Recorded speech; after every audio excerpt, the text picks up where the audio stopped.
Electric flux, electric flux को हम phi के सिंबल से रिप्रेजेंट करते हैं। अब इलेक्ट्रिक फ्लक्स का मतलब क्या है, तो सपोज करो किसी इलेक्ट्रिक फील्ड में आपने किसी एरिया को रखा हुआ है, जैसे मान लो कि ये कोई इलेक्ट्रिक फील्ड है और इस इलेक्ट्रिक फील्ड के अंदर हमने किसी प्लेन सरफेस को कुछ इस तरीके से रखा हुआ है। अब ये जो प्लेन सरफेस है इससे कुछ इलेक्ट्रिक फील्ड पास हो रहा होगा, तो हम बोलेंगे कि यहाँ पे ये जो प्लेन सरफेस है इससे कुछ इलेक्ट्रिक फील्ड पास हो रहा है, और कितना इलेक्ट्रिक फील्ड पास होगा उसको बताने के लिए हम एक टर्म यूज करेंगे जिसको बोलते हैं इलेक्ट्रिक फ्लक्स। इलेक्ट्रिक फ्लक्स क्या है, तो अगर मैं इलेक्ट्रिक फील्ड लाइंस के टर्म्स में इसको बताऊं तो इसको बोला जाता है the total number of electric field lines passing through an area is called electric flux. किसी भी एरिया से कितनी इलेक्ट्रिक फील्ड लाइंस पास हो रही हैं उसी को हम क्या बोलते हैं, इलेक्ट्रिक फ्लक्स बोलते हैं। अब ये जो एरिया है इसको आप कैसे भी रख सकते हो, इस इलेक्ट्रिक फील्ड में आप इसके इलेक्ट्रिक फील्ड के परपेंडिकुलर रख सकते हो, इसके इसी प्लेन में रख सकते हो, या किसी थीटा एंगल पे रख सकते हो जैसे अभी रखा हुआ है। तो इन हर एक सिचुएशन में क्या होगा कि इस एरिया से पास होने वाला जो इलेक्ट्रिक फील्ड है वो अलग अलग होगा, कभी ज्यादा इलेक्ट्रिक फील्ड पास हो रहा होगा, कभी कम इलेक्ट्रिक फील्ड पास हो रहा होगा, क्योंकि इस एरिया को किस तरीके से रखा हुआ है ये भी एक इंपॉर्टेंट चीज है यहाँ पे। तो यहाँ पे जो इलेक्ट्रिक फ्लक्स है उसका सिंपल सा मतलब ये है कि जिस भी एरिया को आपने इलेक्ट्रिक फील्ड में रखा हुआ है उससे कितना इलेक्ट्रिक फील्ड पास हो रहा है उसका जो मेजरमेंट होगा उसी को हम क्या बोलेंगे, इलेक्ट्रिक फ्लक्स बोलेंगे। अब ये जो इलेक्ट्रिक फ्लक्स है ये किन किन चीज़ों पे डिपेंड करेगा तो उसको समझते हैं। तो सबसे पहली चीज जिसके ऊपर इलेक्ट्रिक फ्लक्स डिपेंड करता है वो है इलेक्ट्रिक फील्ड। अगर ये इलेक्ट्रिक फील्ड यहाँ पे ज्यादा होगा, स्ट्रॉन्ग इलेक्ट्रिक फील्ड होगा, तो इस एरिया से ज्यादा इलेक्ट्रिक फ्लक्स पास होगा। भाई इलेक्ट्रिक फ्लक्स किसको बोला जा रहा है, the total number of electric field lines passing normally या passing through an area is called electric flux. किसी भी एरिया से कितना इलेक्ट्रिक फील्ड लाइंस पास हो रही है उसी को हम इलेक्ट्रिक फ्लक्स बोलते हैं। अगर ये इलेक्ट्रिक फील्ड स्ट्रॉन्ग होगा, अगर ज्यादा इलेक्ट्रिक फील्ड होगा तो ज्यादा इलेक्ट्रिक फील्ड लाइन से इसको हम रिप्रेजेंट करेंगे, और अगर ये इलेक्ट्रिक फील्ड वीक है तो इसको कम इलेक्ट्रिक फील्ड लाइन से रिप्रेजेंट किया जाता है। मैंने आपको प्रॉपर्टी बताई थी इलेक्ट्रिक फील्ड लाइंस की, याद है क्या?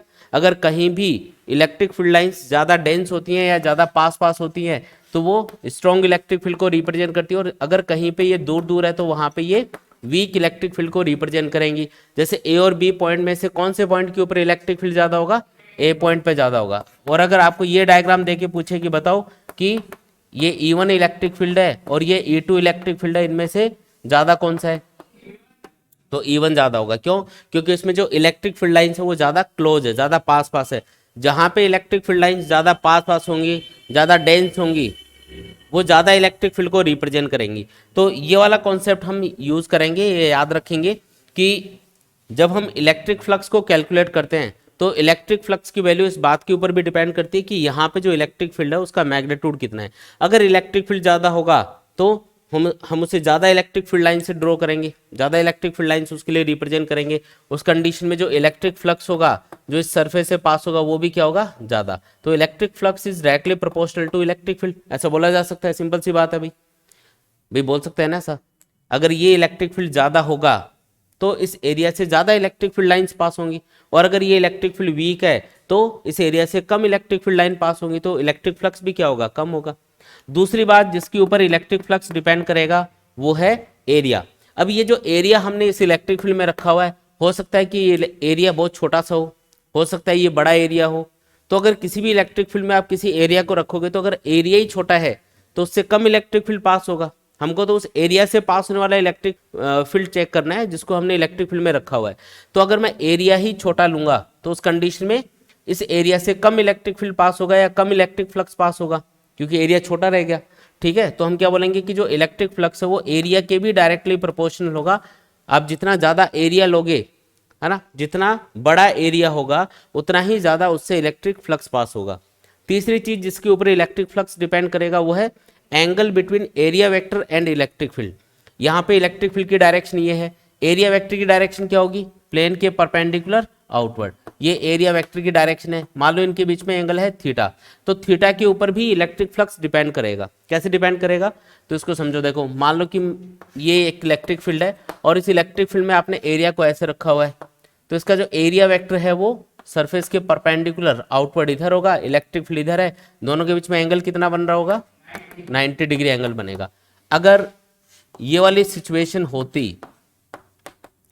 कि एरिया इस इलेक्ट्रिक फील्ड के नॉर्मली रखा होता, परपेंडिकुलर रखा हुआ होता, तो इसका जो एरिया वेक्टर है, एरिया वेक्टर आता सरफेस के परपेंडिकुलर आउटवर्ड, और वो इलेक्ट्रिक फील्ड के एलोंग ही आता। तो इस कंडीशन में थीटा कितना, 0 डिग्री। आया समझ में? तो थीटा इस कंडीशन में क्या है 90, इस कंडीशन में कितना है 0। अब दोनों डायग्राम देख के बताओ कि कौन सी सिचुएशन में एरिया से ज्यादा इलेक्ट्रिक फील्ड पास हो रहा है, जब थीटा 0 है या 90 है? थीटा 0 है, समझ में आ रही है ना बात? तो थीटा जब 90 रखोगे तो फ्लक्स कितना मिलेगा भाई, इससे इलेक्ट्रिक फील्ड पास ही नहीं हो पाएगा, क्योंकि इलेक्ट्रिक फील्ड के पैरेलल हमने एरिया को रख दिया। तो इलेक्ट्रिक फील्ड लाइन इसके ऊपर से पास हो गई, कुछ इसके नीचे से पास हो गई, इसको आर पार क्रॉस करके नहीं जा रही इलेक्ट्रिक फील्ड लाइंस। तो इसका मतलब यहाँ पे फ्लक्स कितना होगा, 0। लेकिन जैसे आपने थीटा 0 लिया, मतलब एरिया वेक्टर और इलेक्ट्रिक फील्ड के बीच का एंगल 0 लिया, तो उस कंडीशन में फ्लक्स क्या है, मैक्सिमम पास हो रहा है। ये चीज समझ में आई ना? अब इसको मैथमेटिकली लिखना है हमको, तो मैथमेटिकली कैसे लिखेंगे? हमको ये तो समझ में आ रहा है कि जो फाई है यानी फ्लक्स वो थीटा पे डिपेंड कर रहा है, लेकिन कैसे डिपेंड कर रहा है? तो थीटा जब 90 है तो फ्लक्स क्या है, 0।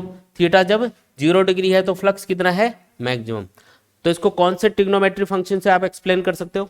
कॉस थीटा से। कॉस थीटा क्या होता है, 90 डिग्री पे तो 0 होता है और 0 डिग्री पे मैक्सिमम होता है। तो हम लिखेंगे कि जो फ्लक्स है, तीसरी चीज जिसके ऊपर फ्लक्स डिपेंड कर रहा है वो है थीटा। और कैसे डिपेंड कर रहा है, flux is directly proportional to cos theta. अगर कॉस थीटा की वैल्यू ज्यादा होगी तो फ्लक्स भी ज्यादा होगा, कॉस थीटा की वैल्यू कम आएगी तो फ्लक्स भी कम होगा। समझ में आया नहीं? तीनों को कंबाइन करके लिखो, तीनों स्टेटमेंट है ना, phi is directly proportional to electric field, phi is directly proportional to area, phi is directly proportional to cos theta. Combine करके लिखोगे तो क्या बनेगा, phi is directly proportional to E A cos theta. जो भी चीजें प्रोपोर्शनल होती है सबको मल्टीप्लाई करके लिख देते हैं एक साथ। तो phi is directly proportional to E A cos theta. अगर ये प्रोपोर्शनलिटी सिंबल हटाओगे तो यहाँ पे क्या आएगा, एक कांस्टेंट आएगा, उस कांस्टेंट की वैल्यू होती है 1। तो ये फॉर्मूला क्या बन गया, phi equals to E A cos theta. ये अपने पास फॉर्मूला आ गया। तो ये इलेक्ट्रिक फ्लक्स का फॉर्मूला है, ठीक है। क्या है formula, E A cos theta. आप इसको वेक्टर फॉर्म में भी लिख सकते हो। कैसे लिखोगे, याद करो कॉस थीटा कब आता है, वेक्टर प्रोडक्ट में कॉस थीटा कब आता है, जब आप डॉट प्रोडक्ट करते हो, दो वेक्टर्स का जब डॉट प्रोडक्ट किया जाता है तो कॉस थीटा आता है। तो फाई इक्वल्स टू हम लिखेंगे ई डॉट ए। और एक चीज और याद रखनी है कि जब भी हम दो वेक्टर्स का क्रॉस प्रोडक्ट कर रहे होते हैं तो उससे जो हमको फिजिकल क्वांटिटी मिलती है वो हमेशा एक स्केलर क्वांटिटी होती है। कौन सी क्वांटिटी होती है, स्केलर। इसका मतलब जो फ्लक्स है जो कि ई और ए यानी इलेक्ट्रिक फील्ड और एरिया के डॉट प्रोडक्ट के बराबर होगा, वो एक स्केलर क्वांटिटी होगी। भाई दो वेक्टर्स का डॉट प्रोडक्ट करने से आपको हमेशा क्या मिलेगा, एक स्केलर क्वांटिटी मिलेगी। तो फ्लक्स क्या चीज है, फ्लक्स क्या है, स्केलर क्वांटिटी, ठीक है। फ्लक्स क्या होगा, स्केलर क्वांटिटी होगी। अच्छा ऐसा यूनिट क्या होगी फ्लक्स की, बता सकते हो, ऐसा यूनिट बताओ, ऐसा यूनिट ऑफ इलेक्ट्रिक फ्लक्स। तो इलेक्ट्रिक फ्लक्स किसके बराबर है, ई ए कॉस थीटा के बराबर है। यहां पे जो कॉस थीटा वो तो इसकी तो कोई यूनिट होती नहीं है। भाई ये क्या होता है, कॉस थीटा क्या होता है, बेस अपॉन हाइपोटेनियस। तो बेस भी एक लेंथ होती है और हाइपोटेनियस भी एक लेंथ होती है, लेंथ अपॉन लेंथ दोनों की यूनिट कैंसिल। तो कॉस थीटा की कोई यूनिट नहीं होती।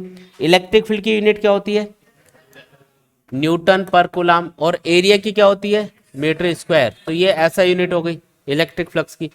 कभी याद नहीं आए ना कोई भी फिजिकल क्वांटिटी उसकी यूनिट याद नहीं आए तो आप उसका कोई फॉर्मूला याद करना और फॉर्मूले से आप इस तरीके से उसकी यूनिट लिख सकते हो इजीली, ठीक है।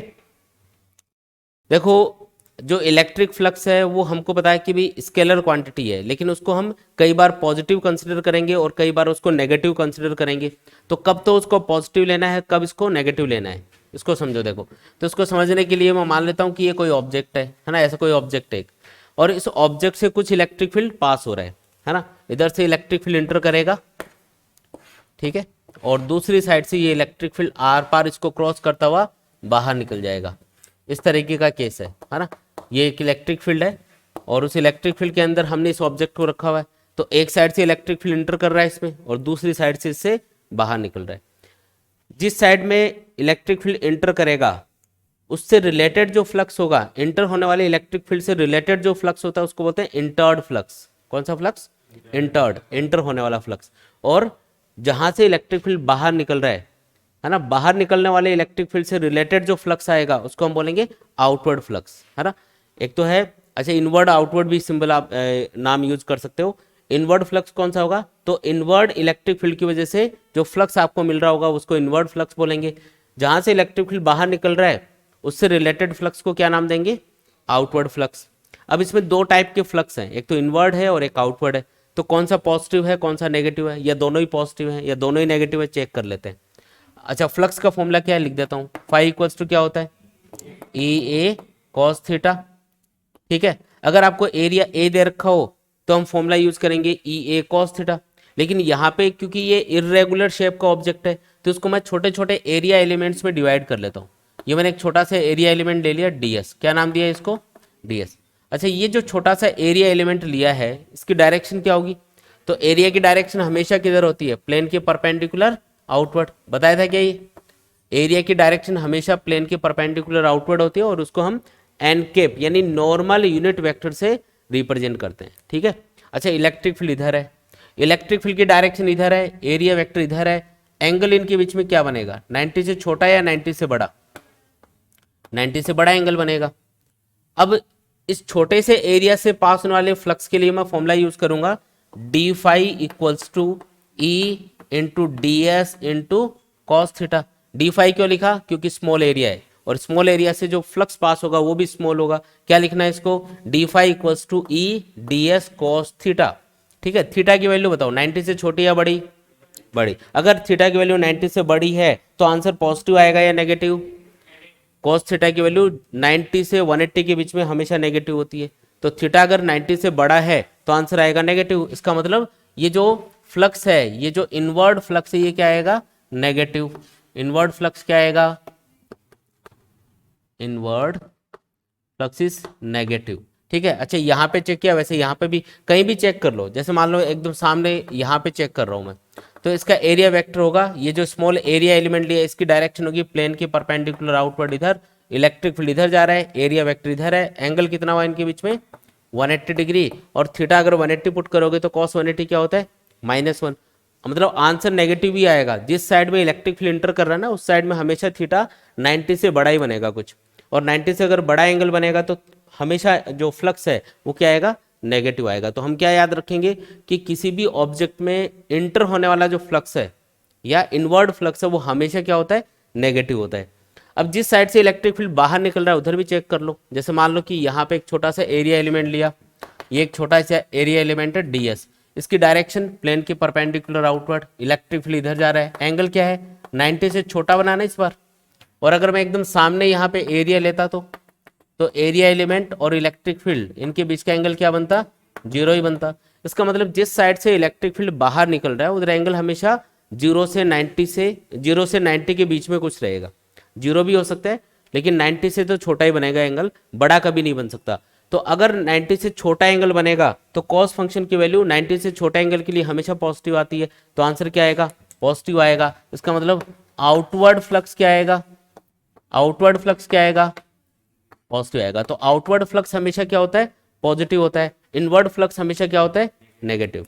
अब इस पे क्वेश्चन किस टाइप का आता है, कई बार आपको पूछा जाता है कि एक ऑब्जेक्ट है, उसमें ये कोई ऑब्जेक्ट मान लो, इसमें 10 न्यूटन मीटर स्क्वायर पर कूलम इतना फ्लक्स इंटर कर रहा है और 7 न्यूटन मीटर स्क्वायर पर कूलम इतना फ्लक्स बाहर निकल रहा है। तो बताओ कि इससे टोटल कितना फ्लक्स पास हो रहा है। क्वेश्चन में नहीं बोलेंगे कि ये प्लस है ये माइनस है, वो आपको खुद को सोचना है। अब आपको बोला इंटर्ड फ्लक्स कितना है 10 और आउटवर्ड फ्लक्स कितना है 7। अब आपको पता है कि इंटर्ड फ्लक्स हमेशा क्या लेना है, नेगेटिव लेना है, तो आगे माइनस सिंबल लगा दोगे। तो टोटल फ्लक्स कितना हुआ, टोटल फ्लक्स होगा -10 + 7 यानी आंसर आएगा -3 न्यूटन मीटर स्क्वायर पर कूलम। बात समझ में आई क्या। तो जब भी आपको टोटल फ्लक्स कैलकुलेट करना हो तो आपको क्या देखना है, इंटर्ड फ्लक्स है ना वो हमेशा नेगेटिव सिंबल के साथ में लिखा जाएगा, उसको कभी पॉजिटिव नहीं लेना है। और जो आउटवर्ड फ्लक्स है उसको हमेशा ही आपको पॉजिटिव सिंबल के साथ लिखना है, फिर दोनों को ऐड कर लेंगे। एडिशन सिंपल करना है क्योंकि जो फ्लक्स है वो क्या है, स्केलर क्वांटिटी है, तो एडिशन तो सिंपल ही करेंगे जैसे अपन करते हैं भाई। इसके लिए कोई वेक्टर एडिशन तो करना नहीं है, आपको सिंपल एडिशन करना है, बस उसमें प्लस माइनस का ध्यान रखना है। इंटर्ड फ्लक्स को हमेशा क्या लेना है, नेगेटिव, और आउटवर्ड फ्लक्स को हमेशा पॉजिटिव। बस इतना सा कॉन्सेप्ट है, याद रखोगे, क्लियर एकदम।